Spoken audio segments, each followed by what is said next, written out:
ನಿಮ್ಮ ಹಳೆಯ ಒಡವೆನ ಅಧಿಕ ಬೆಲೆಗೆ ಮಾರಬೇಕೆ? ಅಟಿಕಾಗೆ ಕಾಲ್ ಮಾಡಿ 8803000300. Attica gold company. ರಾಜ್ಯ ರಾಜಕೀಯ ಈಗ ಮತ್ತೆ ರಾಷ್ಟ್ರ ರಾಜಧಾನಿಗೆ ಶಿಫ್ಟ್ ಆಗಿದೆ. ದೆಹಲಿಯಲ್ಲಿ 2ನೇ ಸುತ್ತಿನ ಹೈ ವೋಲ್ಟೇಜ್ ಮೀಟಿಂಗ್, ಖಾಸಗಿ ಹೋಟೆಲ್ನಿಂದ ಸೋನಿಯಾ ನಿವಾಸಕ್ಕೆ ಭೇಟಿ.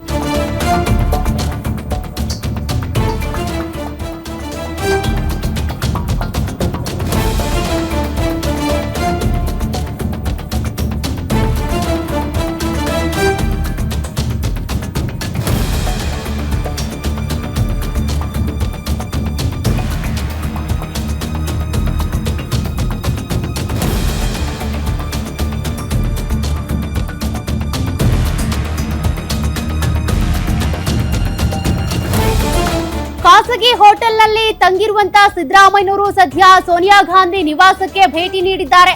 ಸೋನಿಯಾ ಗಾಂಧಿ ಅವರಿಗೆ ಧನ್ಯವಾದ ತಿಳಿಸಿದಂತ ಸಿದ್ದರಾಮಯ್ಯ 2 ಬಾರಿ ಸಿಎಂ ಸ್ಥಾನ ನೀಡಿದ್ದಕ್ಕೆ ವರಿಷ್ಠರಿಗೆ ಧನ್ಯವಾದ ತಿಳಿಸಿದ್ದಾರೆ. ಬಳಿಕ ರಾಹುಲ್ ಗಾಂಧಿ ಭೇಟಿ ಮಾಡಲಿದ್ದಾರೆ ಸಿದ್ದರಾಮಯ್ಯ. ರಾಹುಲ್ ಗಾಂಧಿ ಜೊತೆ ಸಿದ್ದರಾಮಯ್ಯ ಡಿಕೆ ಶಿವಕುಮಾರ್ ಚರ್ಚೆ ಮಾಡಲಿದ್ದಾರೆ. ಮುಂದಿನ ಕ್ಯಾಬಿನೆಟ್ ಬಗ್ಗೆ, ಡಿಸಿಎಂ ಹುದ್ದೆಗಳ ಬಗ್ಗೆನೂ ಕೂಡ ಮಾತುಕತೆ ಇದೇ ಸಂದರ್ಭದಲ್ಲಿ ನಡೆಯಲಿದೆ.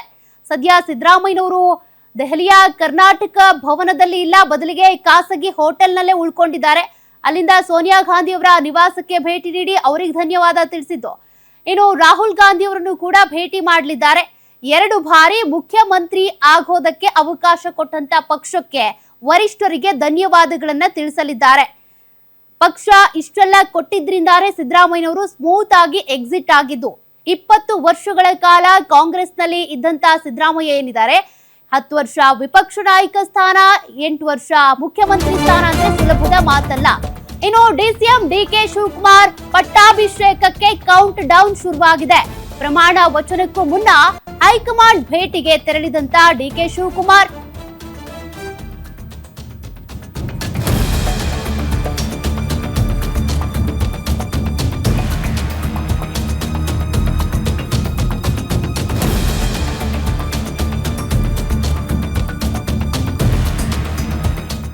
ಪದಗ್ರಹಣ ಕಾರ್ಯಕ್ರಮಕ್ಕೆ ಹೈಕಮಾಂಡ್ ನಾಯಕರಿಗೆ ಆಹ್ವಾನ ಕೊಡಲಿದ್ದಾರೆ.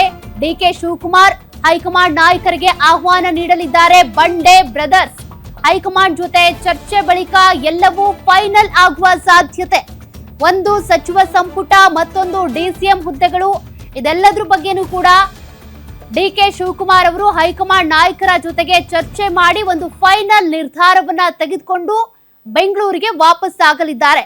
ಸದ್ಯ ಒಂದ್ ಕಡೆ ಡಿಕೆ ಶಿವಕುಮಾರ್ ಅವರ ಮೀಟಿಂಗ್, ಮತ್ತೊಂದ್ ಕಡೆ ಸಿದ್ದರಾಮಯ್ಯನವರು ವರಿಷ್ಠರಿಗೆ ಧನ್ಯವಾದ ತಿಳಿಸೋದಕ್ಕೆ ದೆಹಲಿಗೆ ಹೋಗಿರೋದು.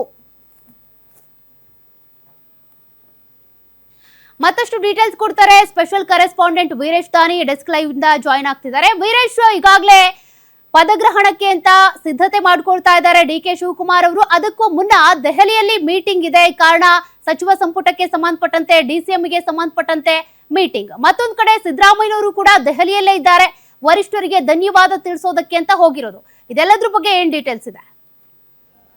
ಸೌಖ್ಯ. ಸಿಎಂ ಸಿದ್ದರಾಮಯ್ಯನವರು ನಿನ್ನೆ ರಾಜೀನಾಮೆಯನ್ನು ಕೊಟ್ಟ ಬಳಿಕ ಅವರ ರಾಜೀನಾಮೆಯನ್ನು ಈಗಾಗಲೇ ರಾಜ್ಯಪಾಲರ ಕಚೇರಿ, ಲೋಕಭವನದ ಕಚೇರಿಯಿಂದನೂ ಸಹ ಅಂಗೀಕಾರ ಆಗಿರುವಂಥದ್ದು. ಸಿದ್ದರಾಮಯ್ಯನವರು ರಾಜೀನಾಮೆಯನ್ನು ಕೊಟ್ಟ ಬಳಿಕ ದೆಹಲಿ ಹೈಕಮಾಂಡ್ ನಾಯಕರುಗಳ ಭೇಟಿಗೆ ತೆರಳಿರುವಂಥದ್ದು.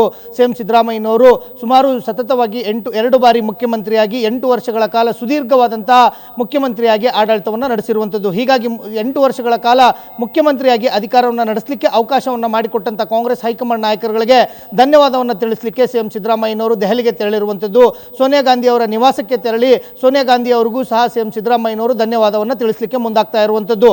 ಈಗಾಗಲೇ ರಾಹುಲ್ ಗಾಂಧಿ ಅವರನ್ನು ಸಹ ಭೇಟಿಯಾಗಿ ಅವ್ರಿಗೂ ಸಹ ಧನ್ಯವಾದವನ್ನು ತಿಳಿಸಲಿಕ್ಕೆ ಸಿಎಂ ಸಿದ್ದರಾಮಯ್ಯನವರು ಮುಂದಾಗ್ತಾ ಇರುವಂಥದ್ದು. ಯಾಕಂತಂದ್ರೆ ಸಿಎಂ ಸಿದ್ದರಾಮಯ್ಯನವರು ಈ ಹಿಂದೆ JDS ಅನ್ನು ತೊರೆದು ಅಹಿಂದ ನಾಯಕರಾಗಿ ಕಾಂಗ್ರೆಸ್ಗೆ ಬಂದ ಬಳಿಕ ಕಾಂಗ್ರೆಸ್ನಲ್ಲೂ ಸಹ ಅವರಿಗೆ ರೆಡ್ ಕಾರ್ಪೆಟ್ ಅನ್ನು ಹಾಕಿ ಅವರಿಗೆ ಸ್ವಾಗತವನ್ನು ಮಾಡಲಾಗಿತ್ತು. ಹೀಗಾಗಿ ಸಿಎಂ ಸಿದ್ದರಾಮಯ್ಯನವರು ಸಹ ಕಾಂಗ್ರೆಸ್ನ ಪಕ್ಷದ ಸಿದ್ಧಾಂತಗಳು, ತತ್ವ ಸಿದ್ಧಾಂತಗಳಿಗೆ ಬದ್ಧರಾಗಿ ಕಾಂಗ್ರೆಸ್ ಪಕ್ಷದ ಹೈಕಮಾಂಡ್ ನಾಯಕರುಗಳ ಯಾವುದೇ ರೀತಿಯಂತ ಮಾತುಗಳನ್ನು ಚಾಚು ತಪ್ಪದೆ ಪಾಲಿಸಿ ಆ ಆಡಳಿತವನ್ನು ನಡೆಸಿರುವಂಥದ್ದು. ಹೀಗಾಗಿ ಸೋನಿಯಾ ಗಾಂಧಿ, ರಾಹುಲ್ ಗಾಂಧಿ, ಪ್ರಿಯಾಂಕಾ ಖರ್ಗೆ ಮತ್ತು ಎಲ್ರಿಗೂ ಸಹ ಧನ್ಯವಾದವನ್ನು ತಿಳಿಸಲಿಕ್ಕೆ ಈಗಾಗಲೇ ಸಿಎಂ ಸಿದ್ದರಾಮಯ್ಯನವರು ದೆಹಲಿಯಲ್ಲಿ ಇರುವಂಥದ್ದು.